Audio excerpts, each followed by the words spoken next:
I think being in Girls Aloud, we did get thrown into the limelight very quickly. It took quite a while to get used to posing in front of the cameras and getting to know what worked. And we take a lot of direction from the photographers, which along the years, it gets easier. So you kind of get to learn what works for you.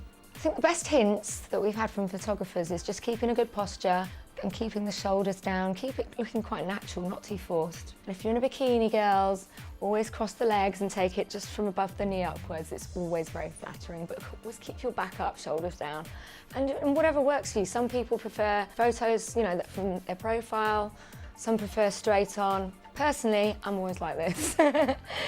But everyone's got their own thing.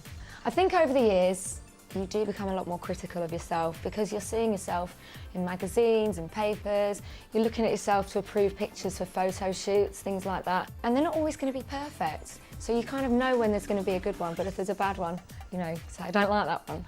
Well, there's a big difference about doing it on your own, is that it's a lot quicker.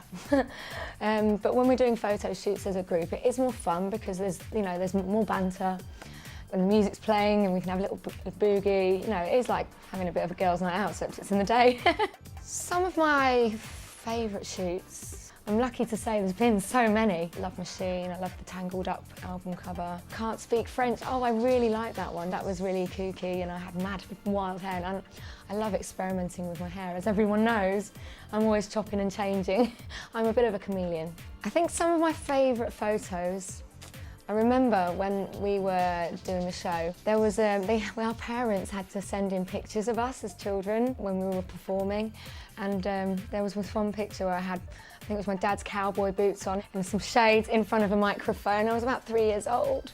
There's been holidays with the girls. There's some good ones of me and some of my girlfriends when I used to go when I was young, sort of 16, 17, 18, those kind of holidays.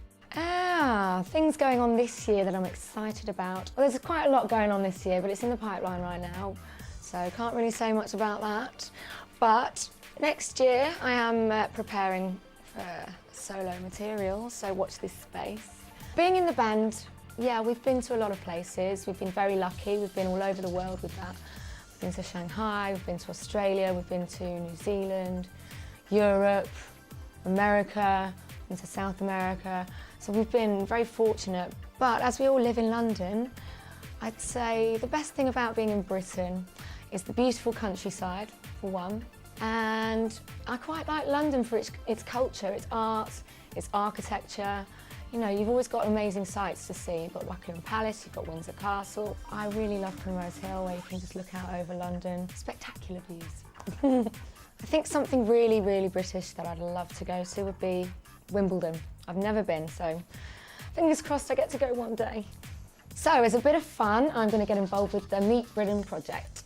I'm going to go around London. I'm going to take a series of photographs of what I think makes Britain great.